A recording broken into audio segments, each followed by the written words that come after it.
খাগড়াছড়ির গুইমারা উপজেলার রামেশু বাজার এলাকায় সহিংসতা ও অগ্নিকাণ্ডের ঘটনায় ২১ বছর বয়সী নার্সিং কলেজ ছাত্রী চিয়াপ্রু মার্মা হারিয়েছেন তার বসতবাড়ি। আধা পাকা ঘরটি পুড়ে ছাই হয়ে গেছে। ভাঙা দেওয়াল ও পোড়া জানালার পাশে বসে কান্নায় ভেঙে পড়েন তিনি। চিয়াপ্রু বলেন, অবরোধে আমাদের পাড়ার কেউ অংশ নেয়নি, আমরা কিছুই করিনি। এরপরও বাইরে থেকে এসে লোকজন আমাদের ঘর পুড়িয়ে দিয়েছে। বই, খাতা, কলম, একটা জিনিসও অবশিষ্ট নেই। এক কাপড়ে যেভাবে বের হয়েছিলাম এখনও সেভাবেই আছি।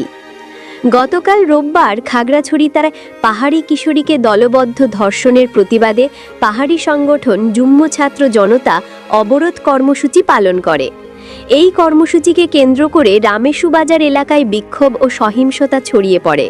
পাহাড়িদের সঙ্গে আইন শৃঙ্খলা রক্ষাকারী বাহিনীর পাল্টাপাল্টি ধাওয়ার ঘটনা ঘটে, যার সঙ্গে স্থানীয় একটি পক্ষ যুক্ত হয়।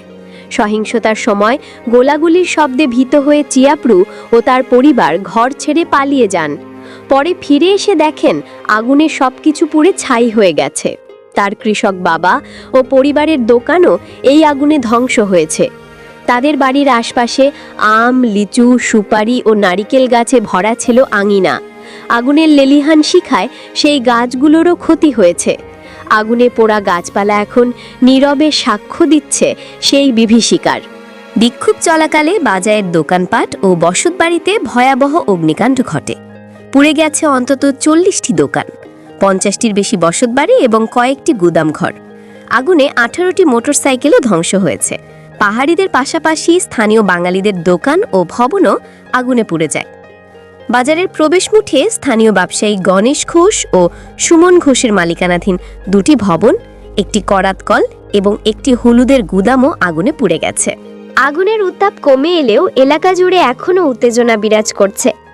ক্ষতিগ্রস্ত পরিবারগুলো ছাই হয়ে যাওয়া দোকান ও বাড়ির সামনে অবস্থান করছেন।